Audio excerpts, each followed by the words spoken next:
মই ১ নম্বৰ কোকৰাঝাৰ লোকসভা সমষ্টিৰ পৰা আজি আবেদন পত্ৰ দাখিল কৰিলোঁ।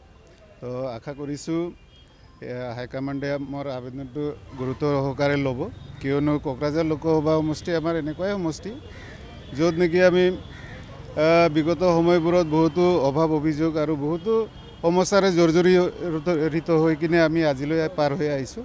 তো আৰু আমাৰ যে কেণ্ডিডেটচাৰৰ যে আমাৰ আজি মানে যেটো উদ্দেশ্য, সেই উদ্দেশ্যও আমি মানে সমাজৰ মাজত মিলা প্ৰীতিৰে থাকি শান্তিৰে থাকি আৰু BTT অঞ্চলত মানে উন্নতি যাতে হয়, এইটোৰ কাৰণে মই আজি মোৰ টিকেটটো আবেদন কৰিলোঁ।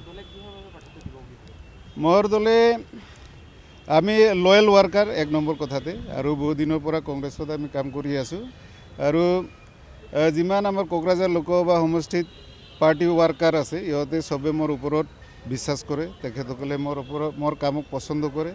সেই গতিকে মই আশা কৰিছোঁ তেখেতসকলে মানে লোৱাৰ লেভেলত যিমান ব্লক লেভেল, মণ্ডল লেভেল আৰু বুথ লেভেলত তেখেতসকলে মোক সহায় সহযোগ কৰিব। আপোনালোকৰ কুৱেশ্যনটো ঠিকেই আছে, কিন্তু আপোনালোকে এটা নেগেটিভ পইণ্টটো চাগে চিন্তা কৰা নাই। কংগ্ৰেছৰ কাৰণে UPPL আৰু BPF একো ফেক্টৰে নহয়।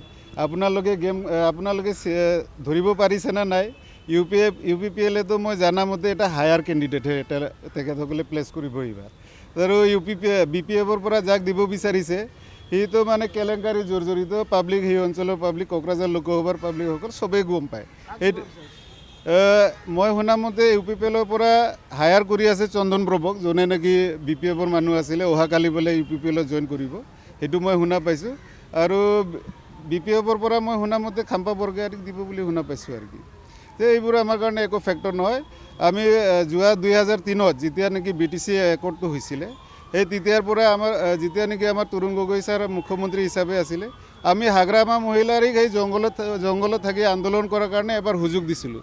তেখেতে সেই সুযোগটো ল'লে 15 বছৰ আমি এখেতসকলক MLA জিকাই আনি কিনে তৰুণ গগৈ ছাৰে তেনেকৈ MLA জিকাই আনক, আমি আপোনালোকক সহায় সহযোগিতা কৰিম আৰু BTCত আপোনালোকে চৰকাৰটো চলাওক বুলি এটা সুযোগ দিছিলে।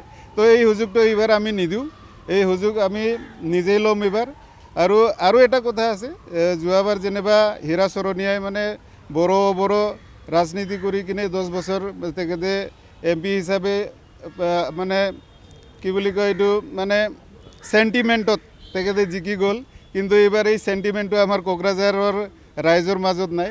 এইবাৰ আমি সকলোৱে মানে ধৰ্ম জাতি নিৰ্বিশেষে একে এনাজৰীৰে বান্ধ খাই কংগ্ৰেছক জিকাই লোৱাৰ কাৰণে আমি প্ৰতিবদ্ধ হৈছোঁ।